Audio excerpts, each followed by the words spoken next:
about them shortly, while more details may be seen in the annexure. This year, I've made a provision of 1.48 lakh rupees, 1.48 lakh crore rupees for education, employment and skilling. Budget priorities. The people have given a unique opportunity to our government to take the country on the path of strong development and an all-round prosperity.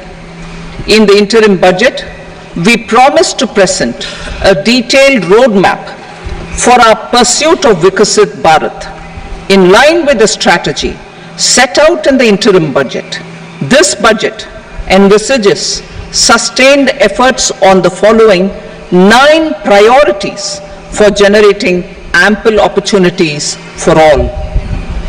Number 1, productivity and resilience in agriculture. Number 2, employment and skilling. Number 3, inclusive human resource development and social justice. 4, manufacturing and services. 5, urban development. 6, energy security. 7, infrastructure. 8, innovation, research and development. And 9, next generation reforms. Subsequent budgets will build on these and add more priorities and actions. A more detailed formulation will be carried out as part of the economic policy framework about which I will speak later in this speech. This budget details some of the specific actions to be initiated in the current year towards fulfillment of these priorities with potential for transformative changes. The budget also covers some of the previously made announcements with intent to strengthen them and step up their implementation for expediting our journey towards the goal of Vikasit Bharat. Priority 1, productivity and resilience in agriculture. Transforming agricultural research. Our government will undertake a comprehensive review of the agricultural research setup to bring the focus on raising productivity and developing climate-resilient varieties. Funding will be provided in challenge mode, including to the private sector. Domain experts, both from the government and outside, will oversee the conduct of such research. Release of new varieties. New 109 high-yielding and climate-resilient varieties of 32 field and horticultural crops will be released for cultivation by farmers. Natural farming. In the next 2 years, 1 crore farmers across the country will be initiated into natural farming, supported by certification and branding. Implementation will be through scientific institutions and willing gram panchayats. 10,000 need-based bio-input resource centers will be established. Missions for pulses and oil seeds. For achieving self-sufficiency in pulses and oil seeds, we will strengthen their production, storage and marketing. As announced in the interim budget, a strategy is being put in place to achieve Atmanirbharta for oil seeds such as mustard, groundnut, sesame, soybean and sunflower. Vegetable production and supply chains. Large-scale clusters for vegetable production will be developed closer to major consumption centers. We will promote farmer-producer organizations, cooperatives, and startups for vegetable supply chains, including for collection and storage and marketing. Digital public infrastructure for agriculture. Buoyed by the success of the pilot project, our government in partnership with the states, will facilitate the implementation of the digital public infrastructure in agriculture for coverage of farmers and their lands in 3 years. During this year, digital crop survey for Kharif using the DPI will be taken up in 400 districts. The details of 6 crore farmers and their lands will be brought into the farmer and land registries. Further, the issuance of Jan Samarth based Kisan credit cards will be enabled in 5 states. Shrimp production and export. Financial support for setting up a network of nucleus breeding centers for shrimp brood stocks will be provided. Financing for shrimp farming, processing and export will be facilitated through NABARD. National cooperation policy. Our government will bring out a national cooperation policy for systematic, orderly and all-round development of the cooperative sector, fast-tracking growth of rural economy and generation of employment opportunities on a large scale will be the policy goal. This year, I have made a provision of 1.52 lakh crore rupees for agriculture and allied sectors.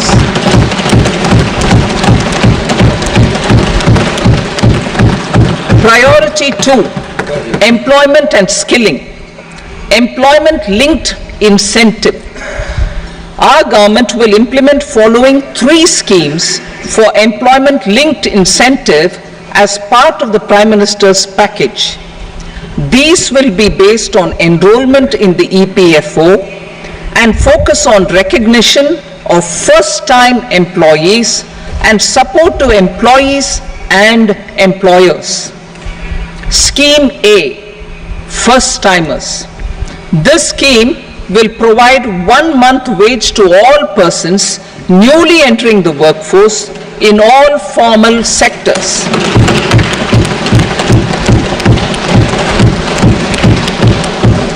Direct benefit transfer of 1 month's salary in 3 installments to first-time employees as registered in the EPFO will be up to 15,000 rupees.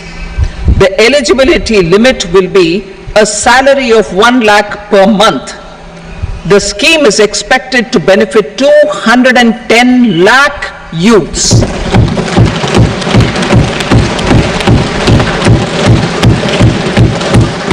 Scheme B, job creation in manufacturing.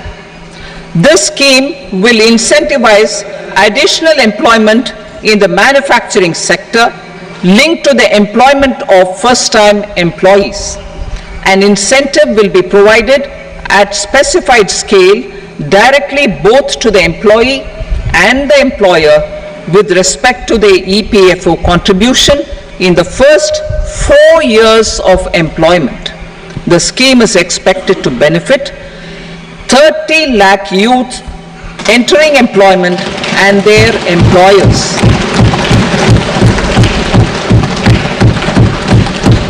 Scheme C, support to employers. This employer-focused scheme will cover additional employment in all sectors. All additional employment within a salary of 1 lakh rupee per month will be counted. The government will reimburse to employers up to 3,000 rupees per month for 2 years towards the EPFO contribution for each additional employee. The scheme is expected to incentivize additional employment of 50 lakh persons.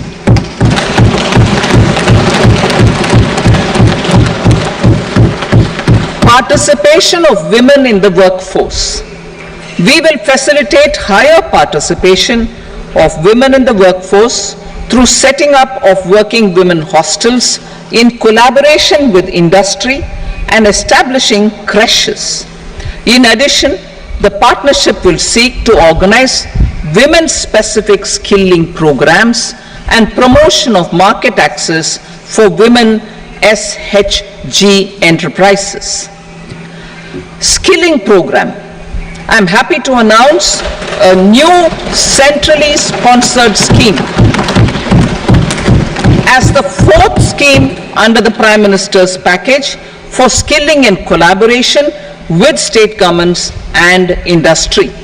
20 lakh youth will be skilled over a 5-year period.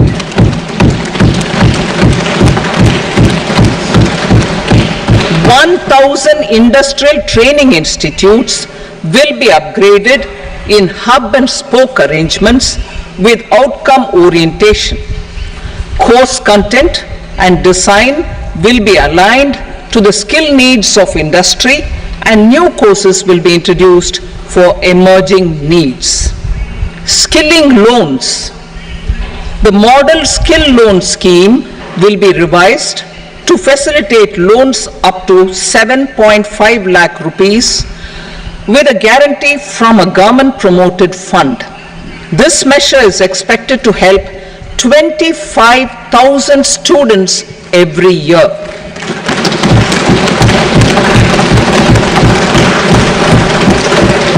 Education loans. For helping our youth who have not been eligible for any benefit under government schemes and policies, I am happy to announce a financial support for loans up to 10 lakh rupees for higher education in domestic institutions.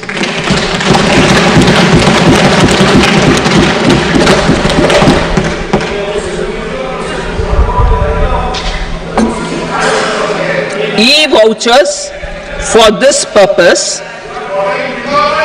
E-vouchers for this purpose will be given directly to 1 lakh students every year for annual interest subvention of 3% of the loan amount. Priority 3, inclusive human resource development and social justice, saturation approach. Our government is committed to all-round, all-pervasive and all-inclusive development of people, particularly farmers, youth, women, and the poor.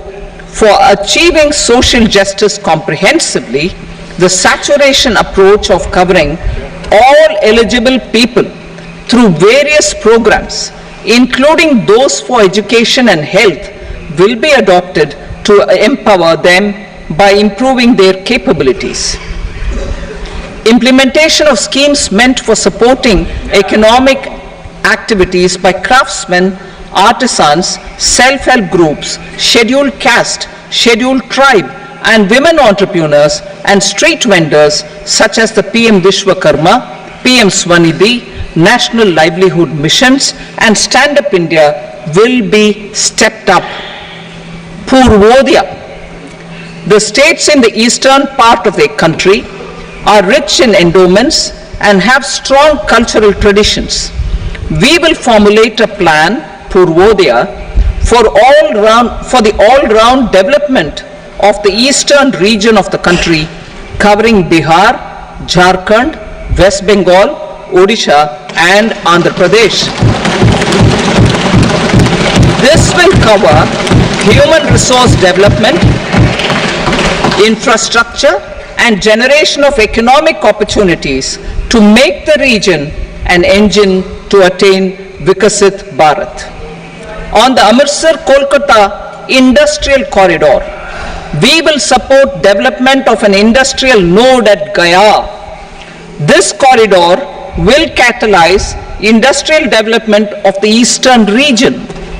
The industrial node at Gaya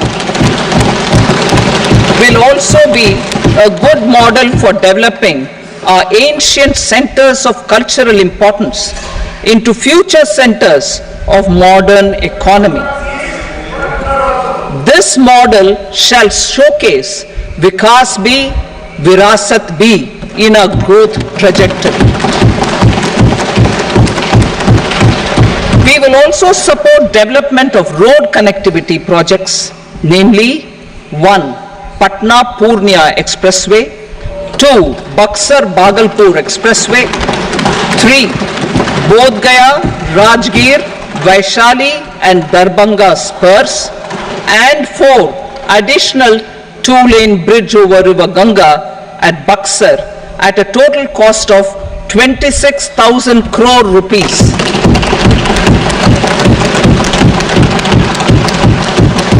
Power projects, including setting up of a new 2,400 megawatt power plant at Pirpainti, will be taken up at a cost of 21,400 crore rupees.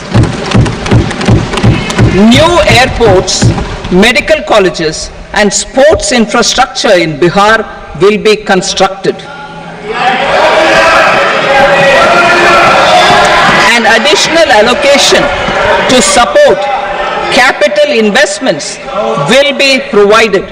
The requests of Bihar government for external assistance from multilateral development banks will be expedited.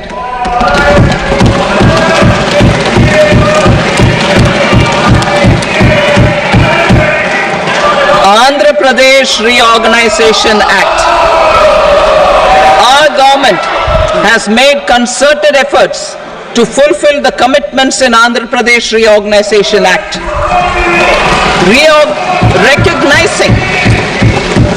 Recognizing the state's need for the capital, recognizing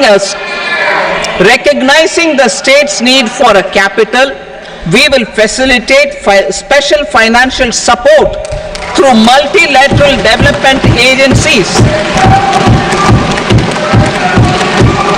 In the current financial year, 15,000 crore rupees will be arranged with additional amounts in future years.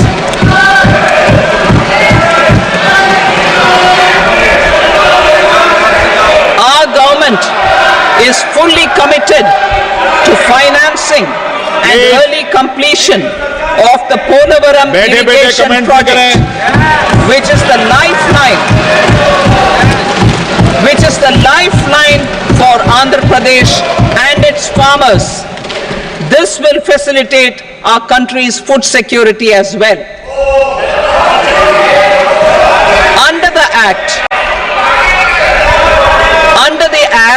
Andhra Pradesh Reorganization Act, for promoting industrial development, funds will be provided for essential infrastructure such as water, power, railways and roads. In Kopparthi node on the Visakhapatnam-Chennai Industrial Corridor and Varavakal node on the Hyderabad-Bangalore Industrial Corridor. An additional allocation will be provided this year towards capital investment for economic growth. Grants for backward regions of Rayalaseema, Prakasham, North Coastal Andhra, as stated in the Act, will be provided. PM Awas Yojana.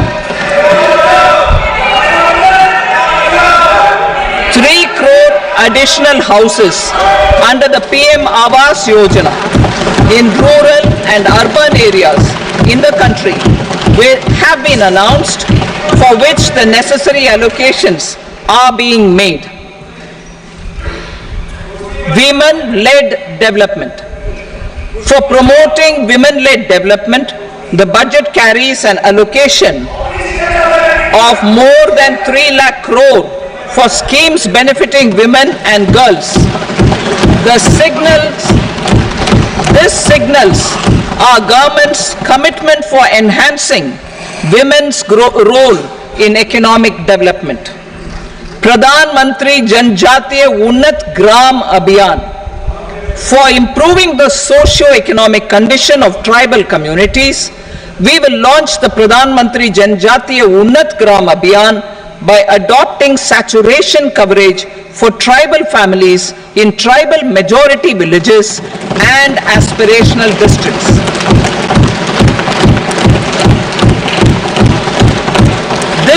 cover 63,000 villages, benefiting 5 crore tribal people. Bank branches in northeastern region. More than 100 branches of India Post Payment Bank will be set up in the northeast region to expand the banking services. This year, I have made a provision of 2.66 lakh crore rupees for rural development, including rural infrastructure. Priority 4, manufacturing and services, support for promotion of MSMEs. This budget provides special attention to MSMEs and manufacturing, particularly labor-intensive manufacturing. We have formulated a package covering financing, regulatory changes, and technology support for MSMEs to help them grow and also compete globally, as mentioned in the interim budget. I am happy to announce the following specific measures. Credit guarantee scheme for MSMEs in the manufacturing sector. For facilitating term loans to MSMEs for purchase of machinery and equipment without collateral or third-party guarantee, a credit guarantee scheme will be introduced. The scheme will operate on pooling of credit risks of such MSMEs. A separately constituted self-financing guarantee fund will provide to each applicant guarantee cover up to 100 crore rupees, while the loan amount may be larger. The borrower will have to provide an upfront guarantee fee and an annual guarantee fee on the reducing loan balance. New assessment model for MSME credit. Public sector banks will build their own in-house capability to assess MSMEs for credit instead of relying on external assessment. They will also take a lead in developing or getting developed a new credit assessment model based on the scoring of digital footprints of the MSMEs in the economy. This is expected to be a significant improvement over the traditional assessment of credit eligibility based only on asset or turnover criteria. That will also cover MSMEs without a formal accounting system. Credit support to MSMEs during stress period. I'm happy to announce a new mechanism for facilitating continuation of bank credit to MSMEs during their stress period while being in special mention account, SMA stage, for reasons beyond their control. MSMEs need credit to continue their business and to avoid getting into the NPA stage. Credit availability will be supported through a guarantee from a government-promoted fund. Mudra loans.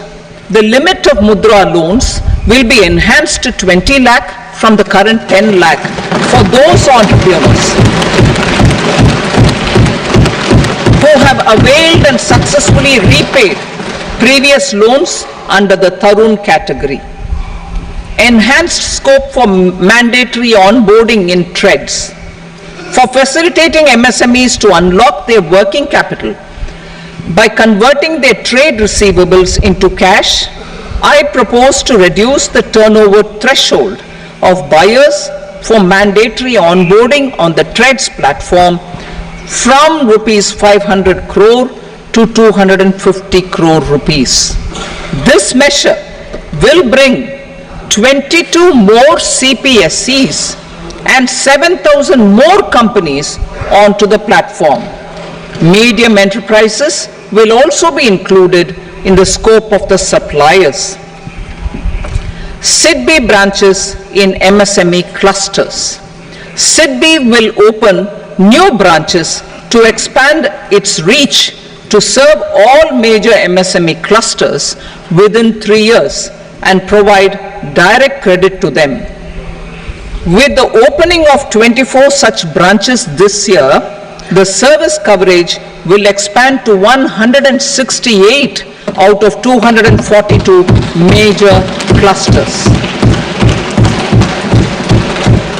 MSME units for food irradiation, quality and safety testing.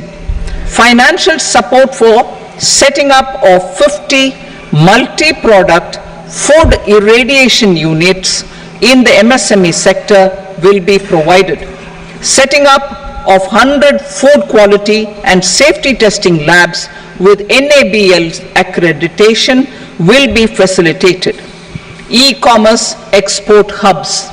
To enable MSMEs and traditional artisans to sell their products in international markets, e-commerce export hubs will be set up in public-private partnership mode. These hubs, under a seamless regulatory and logistic framework, will facilitate trade and export-related services under one roof.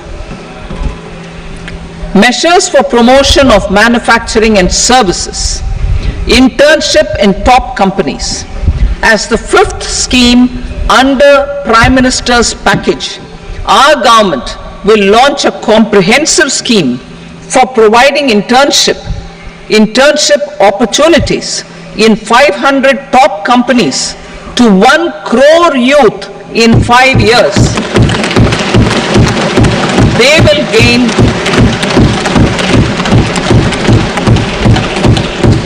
will gain exposure for 12 months to real-life business environment, varied professions, and employment opportunities.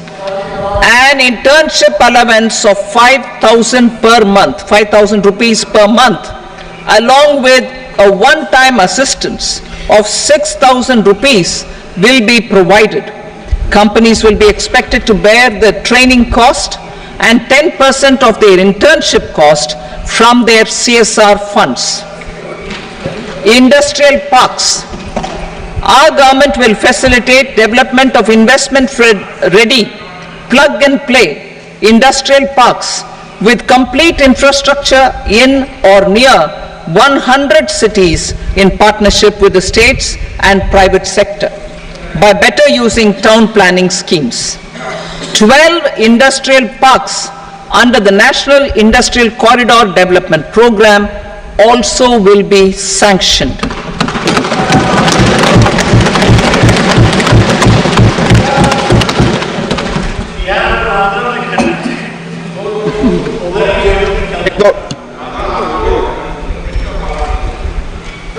Veggie paper, no. Please, put here.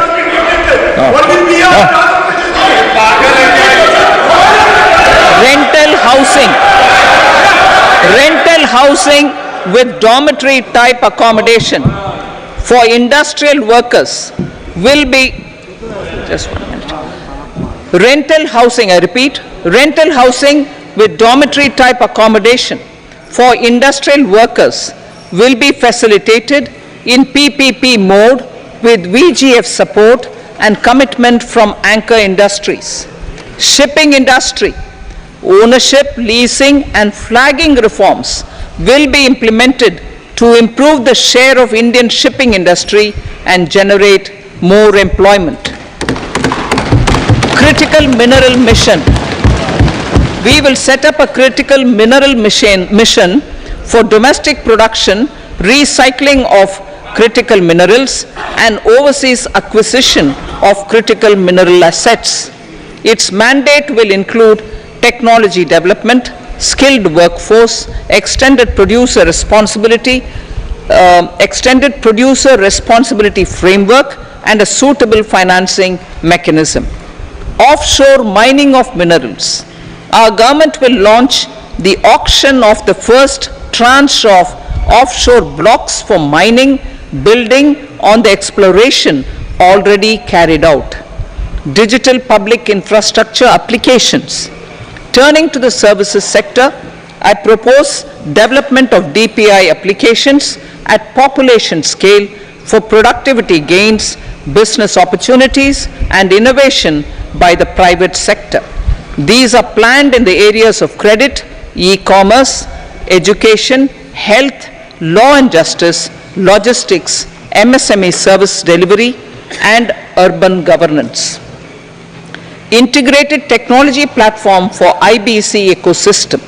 An integrated technology platform will be set up for improving the outcomes under the Insolvency Bankruptcy Code for achieving consistency, transparency, timely processing, and better oversight for all stakeholders.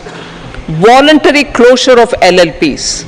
The services of the Center for Processing Accelerated Corporate Exit, CPACE, will be extended for voluntary closure of LLPs to reduce the closure times.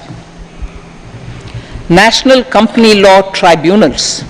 The IBC has resolved more than 1,000 companies, resulting in direct recovery of 3.3 lakh crore to creditors. 3.3 lakh crore rupees to creditors. In addition, 28,000 cases involving over 10 lakh crore rupees have been disposed of even prior to admission.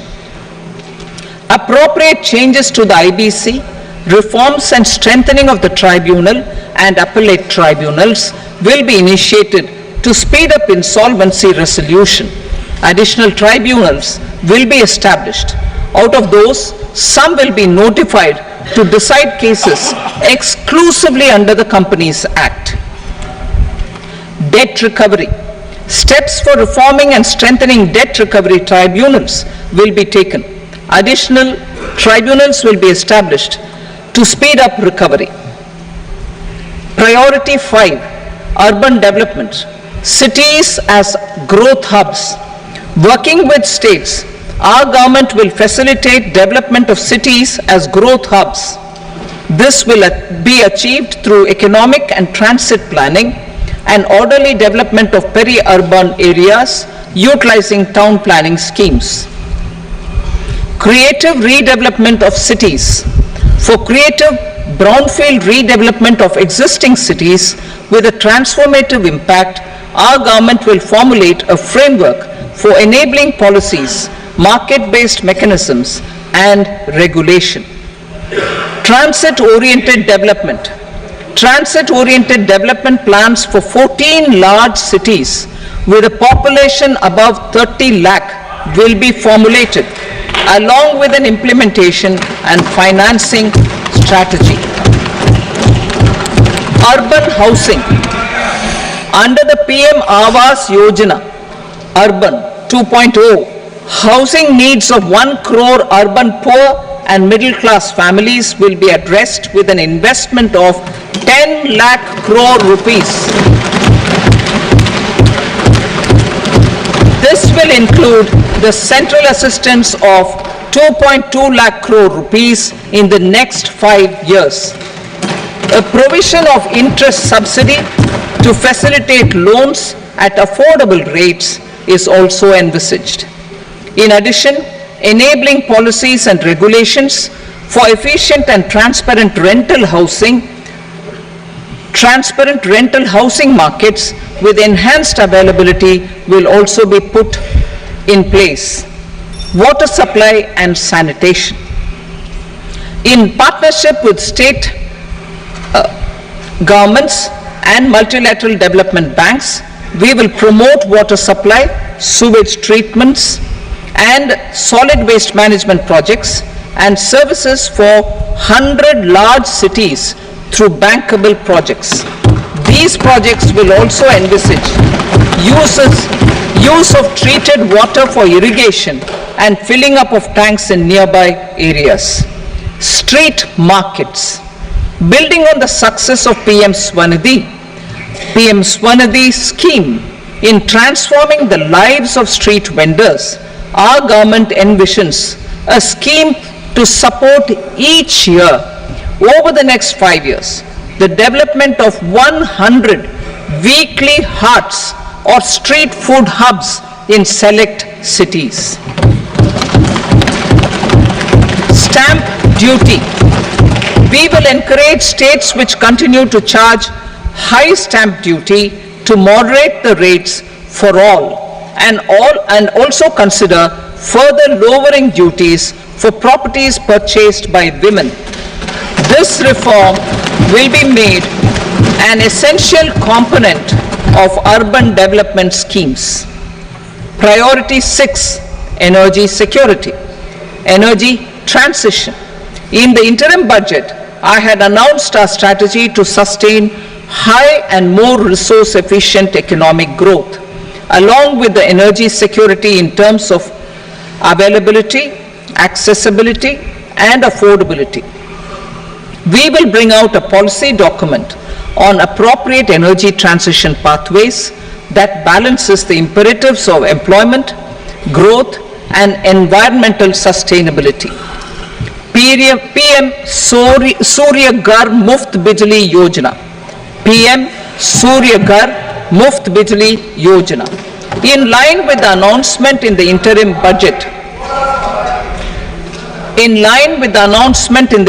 budget, PM Surya Ghar Muft Bijli Yojana has been launched to install rooftop solar plants to enable 1 crore households obtain free electricity up to 300 units every month. The scheme has generated remarkable response with more than 1.28 crore registrations and 14 lakh applications, and we will further encourage it. Pumped storage policy. A policy for promoting pumped storage projects will be brought out for electricity storage and facilitating smooth integration of the growing share of renewable energy with its variable and intermittent nature in the overall energy mix. Research and development of small and modular nuclear reactors. Nuclear energy is expected to form a very significant part of the energy mix for Vikasit Bharat. Towards that pursuit, our government will partner with the private sector for 1. Setting up Bharat Small Reactors, 2. Research and development of Bharat Small Modular Reactor, and 3. Research and development of newer technologies for nuclear energy. The R&D funding announced in the interim budget will be made available for this sector also. Advanced ultra supercritical thermal power plants. The development of indigenous technology for advanced ultra supercritical thermal power plants with much higher efficiency has been completed. A joint venture between NTPC and BHEL will set up a full-scale 800 megawatt commercial plant using AUSC technology. The government will provide the required fiscal support. Moving forward, development of indigenous capacity for the production of high-grade steel and other advanced metallurgy materials for these plants will result in strong spin-off benefits for the economy. Roadmap for hard-to-abate industries. A roadmap for moving the hard-to-abate industries from energy efficiency targets to emission targets will be formulated. Appropriate regulations for transition of these industries from the current perform, achieve, and trade mode to Indian carbon market mode will be put in place. Support to traditional micro and small industries. An investment grade energy audit of traditional micro and small industries in 60 clusters, including brass and ceramic, will be facilitated. Financial support will be provided for shifting them to cleaner forms of energy and implementation of energy efficiency measures. The scheme will be replicated in another 100 clusters in the next phase. Priority 7, infrastructure, investment by central government. Significant investment the central government has made over the years in building and improving infrastructure has had a strong multiplier effect on the economy. We will endeavor to maintain strong fiscal support for infrastructure over the next 5 years in conjunction with imperatives of other priorities and fiscal consolidation. This year, I have provided 11,11,111 crore rupees for capital expenditure. This would be 3.4% of our GDP. Infrastructure investment by state governments. We will encourage states to provide support of similar scale for infrastructure, subject to their development priorities. A provision of 1.5 lakh crore rupees for long-term interest-free loans have been made this year also to support the states in their resource allocation. Private investment in infrastructure. Investment in infrastructure by private sector will be promoted through viability gap funding and enabling policies and regulations. A market-based financing framework will be brought out. Pradhan Mantri Gram Sadak Yojana, Phase 4 of the PMGSY will be launched to provide all-weather connectivity to 25,000 rural habitations, which have become eligible in view of their population increase. Irrigation and flood mitigation. Bihar has frequently suffered from floods, many of them originating outside the country. Plans to build flood control structures in Nepal are yet to progress. Our government, through the Accelerated Irrigation Benefit Program and other sources, will provide financial support for projects with estimated cost of 11,500 crore rupees, such as the Kosi-Michi intra-state link and 20 other ongoing and new schemes, including barrages, river pollution abatement and irrigation projects. In addition, survey and investigation of Kosi-related flood mitigation and irrigation projects will be undertaken.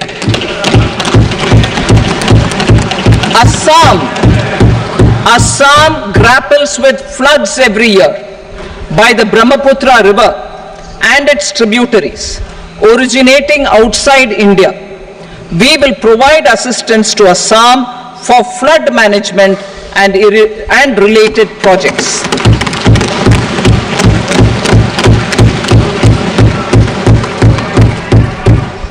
Himachal Pradesh suffered extensive losses due to floods last year. Our government will provide assistance to the state for reconstruction and rehabilitation through multilateral development assistance.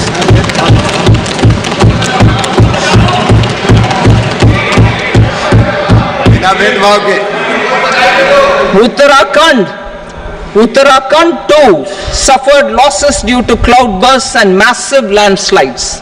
We will provide assistance to the state. Recently, Sikkim witnessed devastating flash floods and landslides that wreaked havoc across the state. Our government will provide assistance to the state. Tourism. Tourism has always been a part of our civilization. Our efforts in positioning India as a global tourist destination will also create jobs, stimulate investments, and unlock economic opportunities for other sectors. In addition to the measures outlined in the interim budget, I propose the following measures. Vishnupad temple at Gaya and Mahabodhi temple at Bodh Gaya in Bihar are of immense spiritual significance.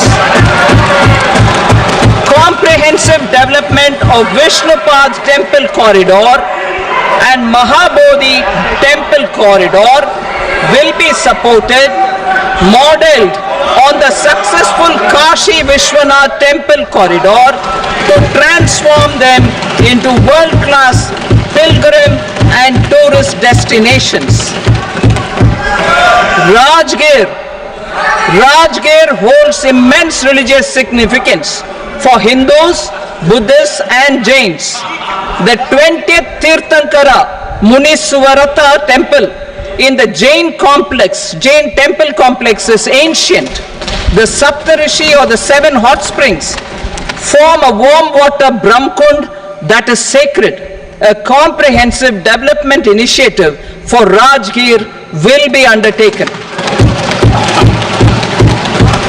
Our government will support the development of Nalanda as a tourist center, besides reviving Nalanda University to its glorious stature. Odisha's scenic beauty, temples, monuments, craftsmanship, wildlife sanctuaries, natural landscapes and pristine beaches make it an ultimate tourism destination. Our government will provide assistance for their development to Odisha as well. Priority 8, innovation, research and development. We will operationalize the Anusandhan National Research Fund for basic research and prototype development. Further, we will set up a mechanism for spurring private sector driven research and innovation at commercial scale with a financing pool of 1 lakh crore rupees in line with the announcement in the interim budget. Space economy.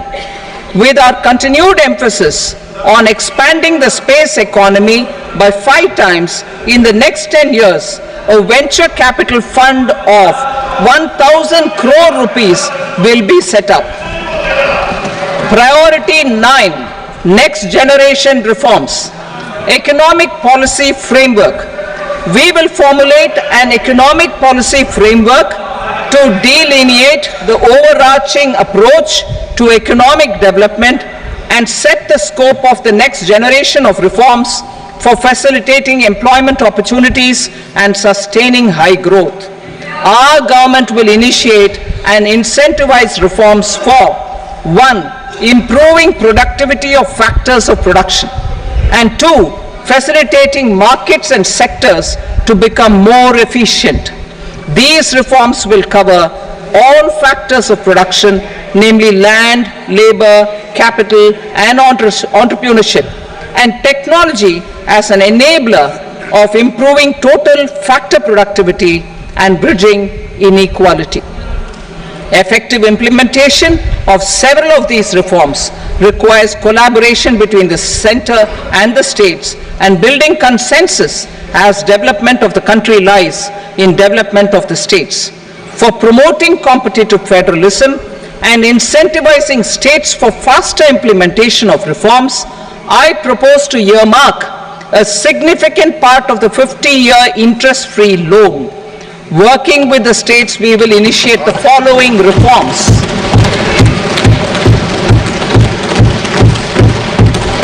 Land-related reforms and actions, both in the rural and urban areas, will cover land administration, will cover 1. Land administration, planning and management, and 2. Urban planning usage and building bylaws. These will be incentivized for completion within the next 3 years through appropriate fiscal support. Rural land-related actions. Rural land-related actions will include 1. Assignment of unique land parcel identification number, UL PIN, or Bhu Aadhar for all lands. 2. Digitization of cadastral maps. 3. Survey of subdivisions, survey of map subdivisions as per current ownership. 4. Establishment of land registry. And 5. Linking to the farmers registry. These actions will also facilitate credit flow and other agricultural services. Urban land related actions. Land records in urban areas will be digitized with GIS mapping. An IT-based system for property record administration, updating and tax administration will be established. These will also facilitate improving the financial position of urban local bodies. Labor-related reforms. Services to labor. Our government will facilitate the provision of a wide array of services to labor, including those for employment and skilling. A comprehensive integration of e-Shram portal with other portals will facilitate such one-stop solution. Open architecture databases for the rapidly changing labor market, skill requirements and available job roles, and a mechanism to connect job aspirants with potential employers and skill providers will be covered in these services. Shram Suvidha and Samadhan portal. Shram Suvidha and Samadhan portal will be revamped to enhance ease of compliance for industry and trade. Capital and entrepreneurship related reforms. Financial sector vision and strategy. For meeting financing needs of the economy, our government will bring out a financial sector vision and strategy document to prepare the sector in terms of size, capacity, and skills. This will set the agenda for the next 5 years and guide the work of the government, regulators, financial institutions, and market participants. Taxonomy for climate finance. We will develop taxonomy for climate finance for enhancing the availability of capital for climate adaptation and mitigation. This will support achievement of the country's climate commitments and green transition. Variable capital company structure. We will seek the required legislative approval for providing an efficient and flexible mode for financing leasing of aircrafts and ships and pooled funds of private equity through a variable company structure. Foreign direct investments and overseas investment. The rules and regulations for foreign direct investment and overseas investments will be simplified to 1. Facilitate foreign direct investments, 2. Nudge prioritization, and 3. Promote opportunities for using Indian rupee as a currency for overseas investment. NPS Vatsalya. NPS Vatsalya, a plan for contribution by parents and guardians for minors, will be started. On attaining the age of majority, the plan can be converted seamlessly into a normal NPS account. Use of technology.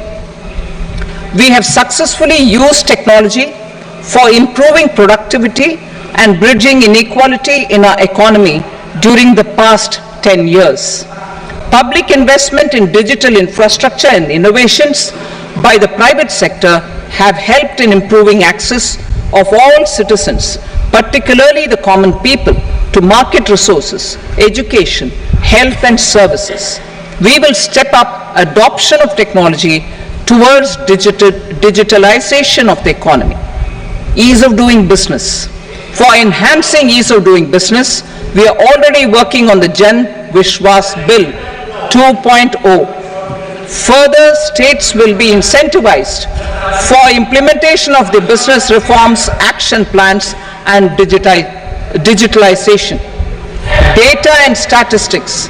For improving data governance, collection, processing and management of data and statistics, Different sectoral databases, including those established under the Digital India Mission, will be utilized with active use of technology tools.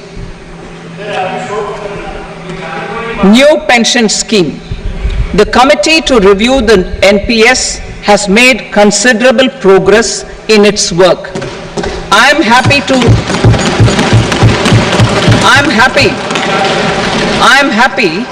that the staff side of the National Council of the Joint Consultative Machinery for Central Government Employees has taken a constructive approach. A solution will be evolved which addresses the relevant issues while maintaining fiscal prudence to protect the common citizens. Budget estimates for 24-25. For the year 24-25, total receipts other than borrowings and the total expenditure are estimated at 32.07 lakh crore rupees and 48.21 lakh crore rupees respectively. The net tax receipts are estimated at 25.83 lakh crore rupees. The fiscal deficit is estimated at 4.9% of the GDP. The gross and the net market borrowings through dated securities during 24-25 are estimated at 14.01 lakh crore rupees and 11.63 lakh crore rupees respectively. Both will be less than that in 23-24. The fiscal consolidation path announced by me in 2021 has served our economy very well, and we aim to reach the deficit below 4.5% next year. The government is committed to staying the course. From 2026-27 onwards, our endeavor will be to keep the fiscal deficit each year such that the central government's debt will be on a declining path as percentage of GDP. I will now move to Part B.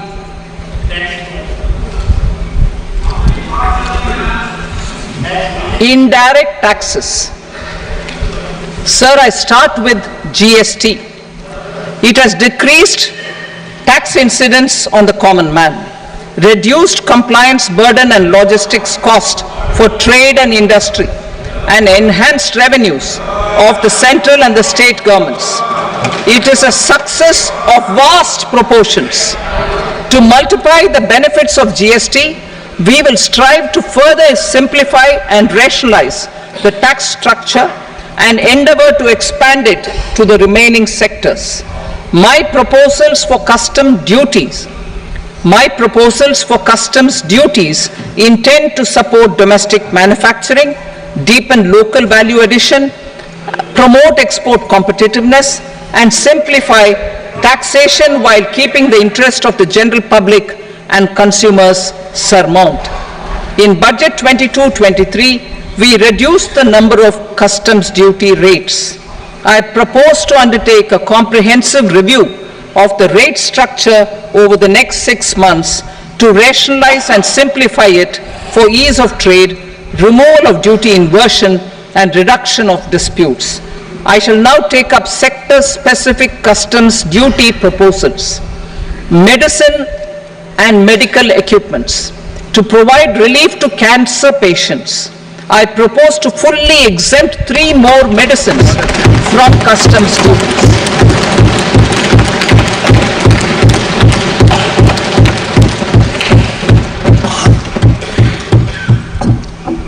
I also propose changes in the BCD on X-ray tubes and flat panel detectors for use in medical X-ray machines under the phased manufacturing program so as to synchronize them with the domestic capacity addition.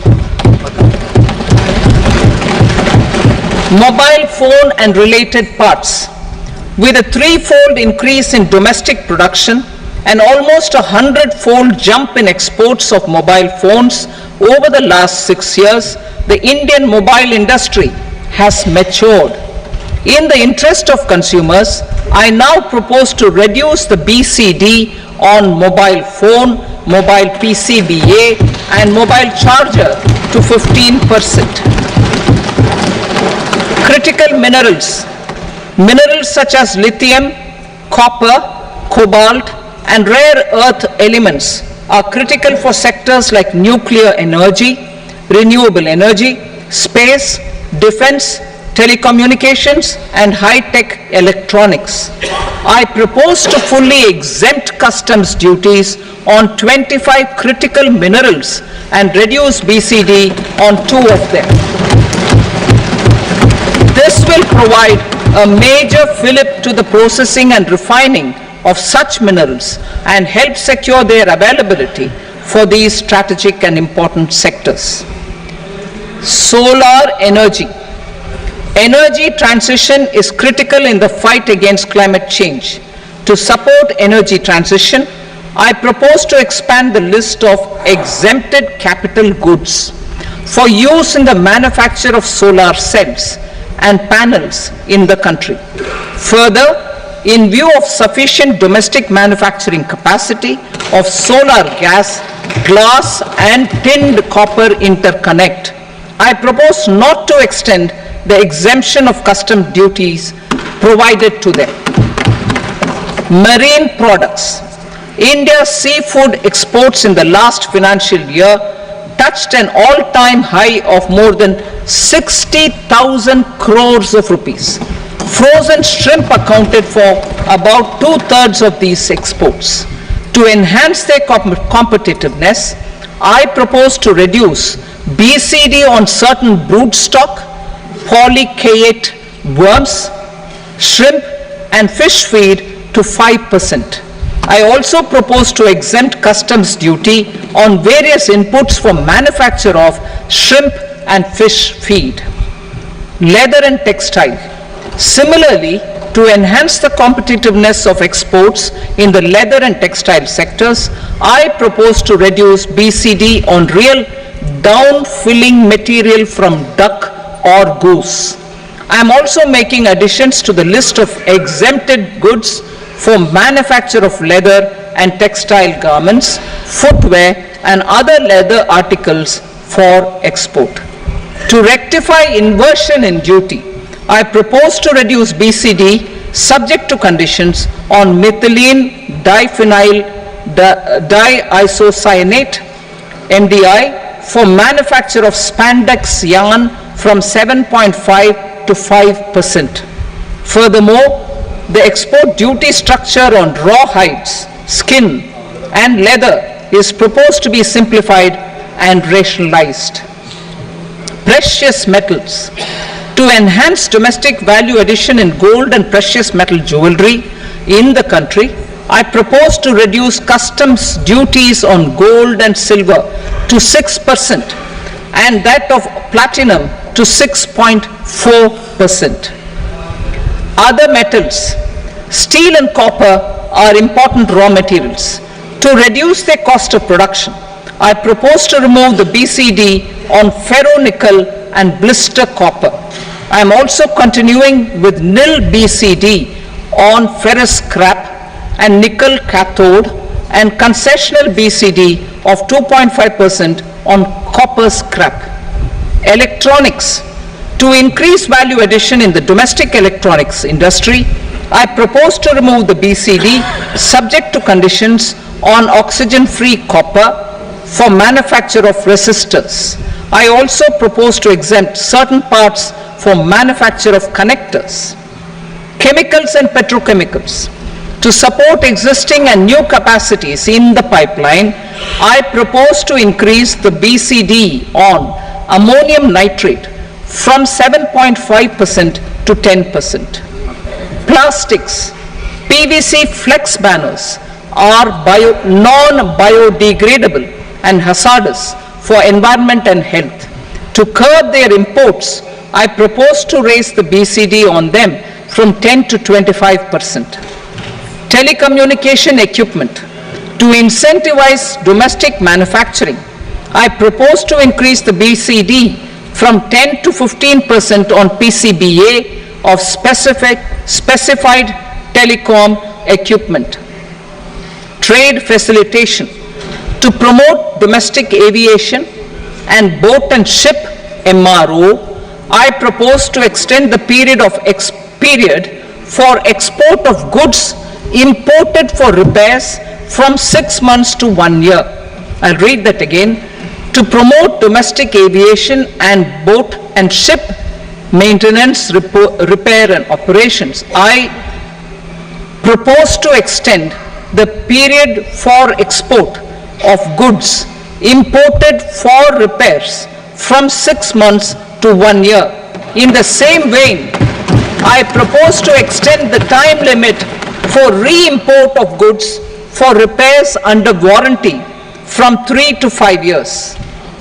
I now move to direct taxes. We will continue our efforts to simplify taxes, improve taxpayer services, provide tax certainty, and reduce litigation while enhancing revenues for funding the development and welfare schemes of the government. It has been our endeavor to simplify taxation. We have taken a number of measures in the last few years, including introduction of simplified tax regimes without exemptions and deductions for corporate tax and for personal income tax. This has been appreciated by taxpayers. 58% of corporate tax came from the simplified tax regime in the financial year 22-23. Similarly, as per data available till now, for the last fiscal, more than 2/3 have availed the new personal income tax regime. Comprehensive review of the Income Tax Act. I am now announcing a comprehensive review of the Income Tax Act 1961. The purpose is to make the Act concise, lucid, easy to read and understand. This will reduce disputes and litigation, thereby providing tax certainty to the taxpayers. I will also bring down the demand embroiled in litigation. It is proposed to be completed in 6 months.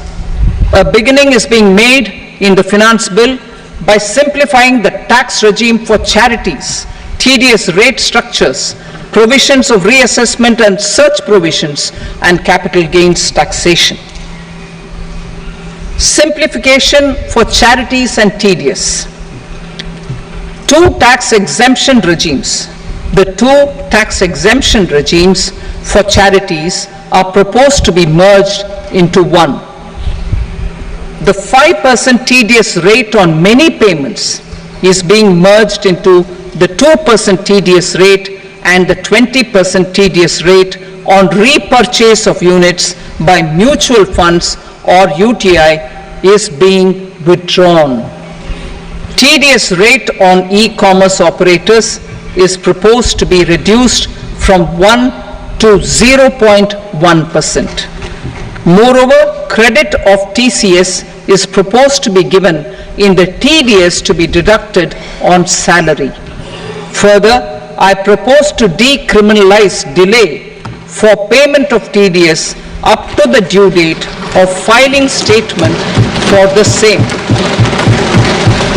I also plan to provide a standard operating procedure for TDS defaults and simplify and rationalize the compounding guidelines for such defaults. Simplification of reassessment. I propose to thoroughly simplify the provisions for reopening and reassessment. An assessment hereinafter can be reopened beyond 3 years from the end of the assessment year only if the escaped income is 50 lakh rupees or more, up to a maximum period of 5 years from the end of the assessment year. Even in such cases, a time limit of 6 years before the year of the search, as against the existing time limit of 10 years, is being proposed. This will reduce tax uncertainty and disputes. Simplification and rationalization of capital gains. Capital gains taxation is also proposed to be hugely simplified. Short-term gains on certain financial assets shall henceforth attract a tax rate of 20%, while that on all other financial assets and all non-financial assets shall continue to attract the applicable tax rate. Long-term gains on all financial and non-financial assets, on the other hand, will attract a tax rate of 12.5%. For the benefit of the lower and the middle income classes, I propose to increase the limit of exemption of capital gains on certain financial assets to 1.25 lakh rupees per year. Listed financial assets held for more than a year will be classified as long-term, while unlisted financial assets and all non-financial assets will have to be held for at least 2 years to be classified as long-term. Unlisted bonds and debentures, debt mutual funds, and market-linked debentures, irrespective of holding period, however, will attract tax on capital gains at applicable rates. Taxpayer services. All the major taxpayer services under GST and most services under customs and income tax have been digitalized. All remaining services of customs and income tax, including rectification and order giving effect to appellate orders, shall be digitalized and made paperless over the next 2 years. Litigation and appeals. While our concerted efforts to reduce pendency of appeals at various appellate fora are beginning to show good results, it will continue to engage our highest attention.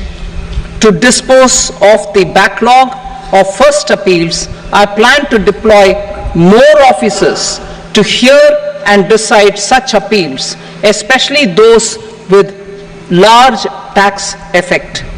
For resolution of certain income tax disputes pending an appeal, I am also proposing Vivad Se Vishwas Scheme 2024.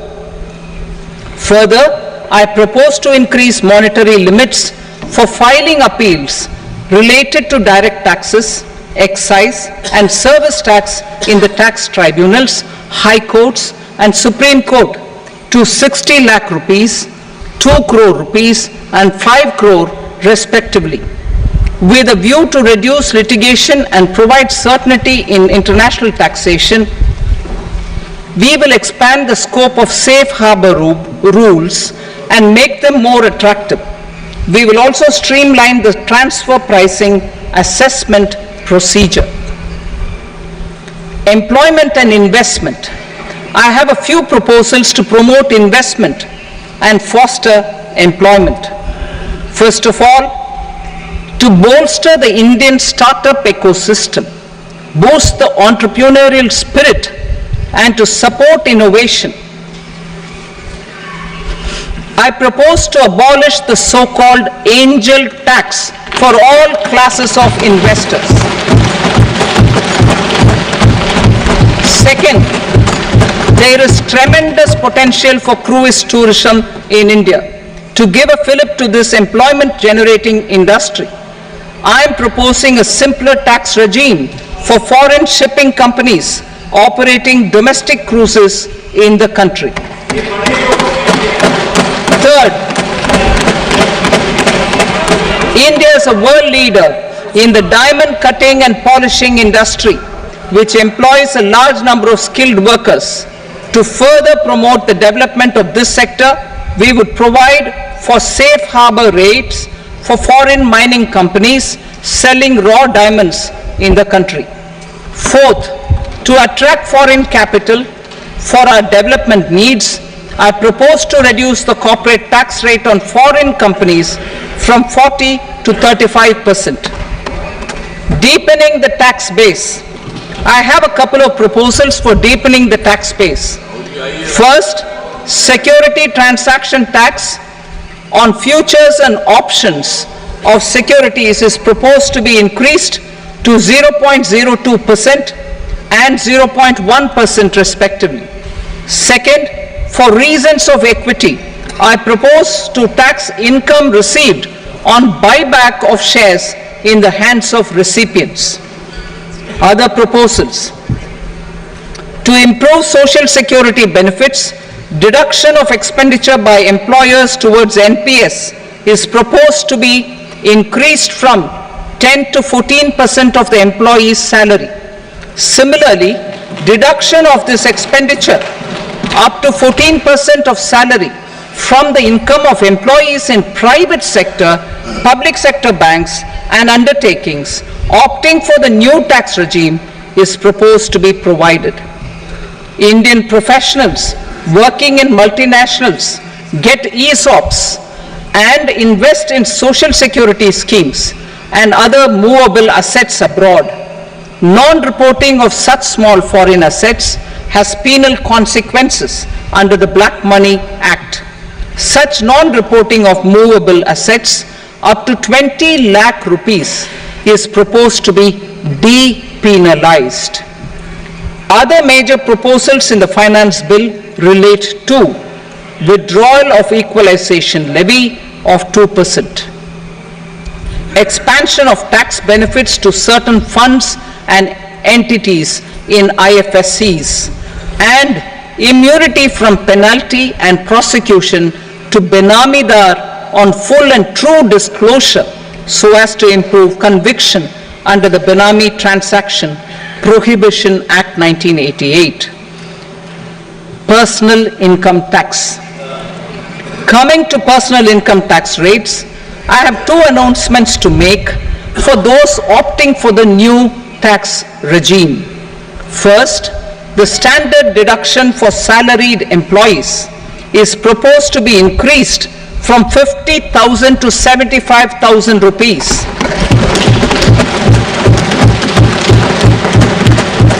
Similarly, deduction on family pension for pensioners is proposed to be enhanced from 15,000 to 25,000 rupees. This will provide relief to about 4 crore salaried individuals and pensioners.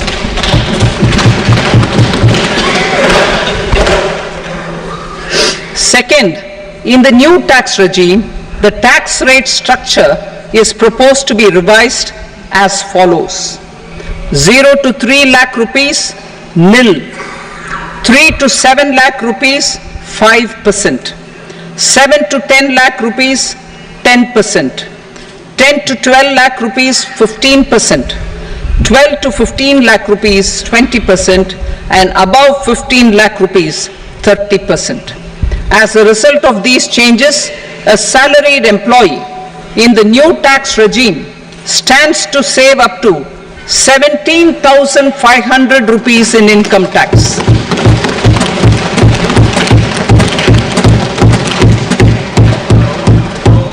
Apart from these, I am also making some other changes as given in the annexure. As a result of these proposals, revenue of about 37,000 crore, that is 29,000 crore in direct taxes and 8,000 crore in indirect taxes will be foregone, while revenue of about 30,000 crore rupees will be additionally mobilized. Thus, the total revenue foregone is about 7,000 crores annually. Mr. Speaker, sir, with this, I commend the budget to this august House. Jai Hind.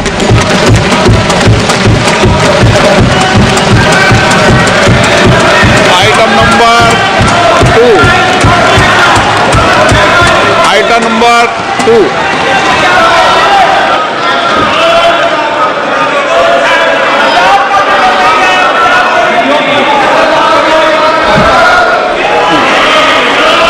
Sir, with your permission, I rise to lay on the table the following statements under Section 3 of the Fiscal Responsibility and Budget Management, FRBM Act 2003, Medium-Term Fiscal Policy cum Fiscal Policy Strategy Statement and Macroeconomic Framework Statement.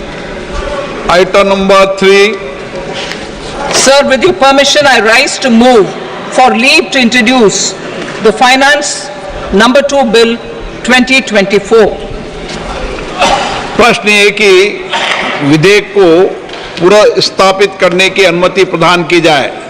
जो सदस्य इसके पक्ष में हाँ कहें, जो सदस्य विरोध में ना कहें। मेरे विचार में निर्णय हाँ वालों के पक्ष में अनुमति प्रदान की जाती है।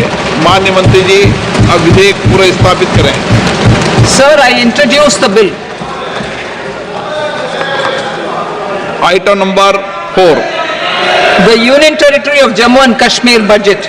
Sir, I rise to present a statement, Hindi and English versions, of the estimated receipts and expenditure of the Union Territory of Jammu and Kashmir for the year 24-25. सभा की कार्रवाई कल बुधवार दिनांक 24 जुलाई 2024 को प्राप्त 11 बजे तक के लिए स्थगित की जाती है।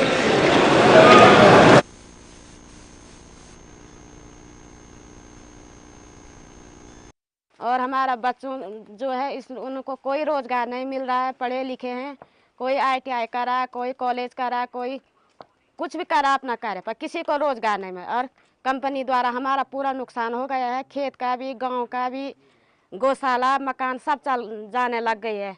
पर अभी प्रशासन ने कुछ नहीं सुना। इसमें आ रहे हैं और जा रहे हैं। हम बहुत परेशान हैं। बरसातों में हम रात भर सोते नहीं है और हमारा इतना मन कहता है कि हम कभी भी जिंदा नहीं रह सकते। हमें इसी प्रार्थना है कि कोई ना कोई हमारी बात सुने और हमारा इस दुख का निवारण करे।